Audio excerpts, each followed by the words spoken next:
பொதுப்பாதை ஆக்கிரமிப்பால் அவதிப்படும் சின்ன ராகிமானப்பள்ளி கிராம மக்கள் கிருஷ்ணகிரி மாவட்டம் குருபரப்பள்ளி பஞ்சாயத்துக்கு உட்பட்ட சின்ன ராகிமனப்பள்ளி ராஜாமணி மாவட்ட ஆட்சியரிடம் அளித்துள்ள புகார் மனுவில் தெரிவித்திருப்பதாவது: சின்ன ராகிமானப்பள்ளி கிராமத்தில் சுமார் 42 குடும்பத்திற்கும் மேற்பட்ட பொதுமக்கள் வாழ்ந்து வருகிறோம்.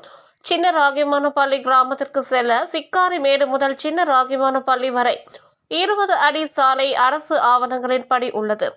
ஆனால் அதே கிராமத்தை சேர்ந்த சிலர் புதுப்பாதை முழுவதும் ஆக்கிரமிப்பு செய்து தற்பொழுது 9 அடியாக பொது வழி குறைந்துள்ளது.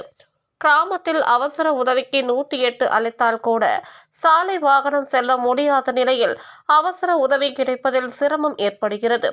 கிராமத்தில் இருந்து 30க்கும் மேற்பட்ட மாணவர்கள் பள்ளி மற்றும் கல்லூரிக்கு சென்று வருகின்றனர். மழை காலங்களில் இருசக்கர வாகனங்கள் கூட இயக்க முடியாத அளவிற்கு சேரும் சகதியுமாக இருப்பதால் பள்ளி கல்லூரிகளுக்கு செல்லும் மாணவர்கள் விடுமுறை எடுக்கும் நிலை ஏற்படுகிறது. 30 வருடங்களாக பொதுவழி ஆக்கிரமிப்பு அகற்ற மனு கொடுத்தும் இதனால் வரை நடவடிக்கை எடுக்கவில்லை. இனிமேலாவது மாவட்ட ஆட்சியர் அவர்கள் அரசு வருவாய்த்துறையில் உள்ள ஆவணங்களின் அடிப்படையில் அளந்து ஆக்கிரமிப்பு அகற்றி தார் சாலை அமைத்து தர வேண்டும் என மனுவில் ராஜாமணி தெரிவித்துள்ளார். நாங்கள் சின்ன ராகிமன்பள்ளியிருந்து வரோம் சார். சின்ன ராகிமன்பள்ளியிருந்து போகிறதுக்கு வரது வழி இல்லாமல் 20 அடி ரெக்கார்டு போயிருக்காது. 20 அடி வழி இருக்குது.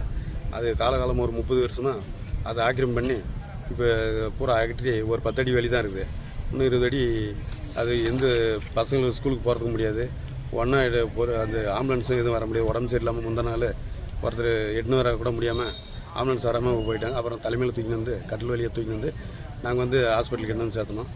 அதனால் பசங்க ஸ்கூலுக்கு வர முடியல. ஒரு அங்கங்கே வீடு 10 வீடு 15 வீடு ஒரு 42 வீடு இருக்குது. அது வரத்துக்கு போகிறதுக்கு பசங்களுக்கு ஸ்கூல் காலேஜ் நேரத்துக்கு கூட கால் மணி தான் அப்படி வண்டியில் போனால் வரணும். ஒரு கார் வர முடியல, ஒரு பைக் போக முடியல. அதெல்லாம் அந்த அகற்றி எங்களுக்கு மாவட்ட ஆட்சியர் அகற்றி தர வேண்டும். ஒரு பொண்ணு கொடுக்கறதுக்கு வாங்கிறதுக்கு கூட யாரும் வரமாட்டேறாங்க சார் அந்த ஏரியாவுக்கு.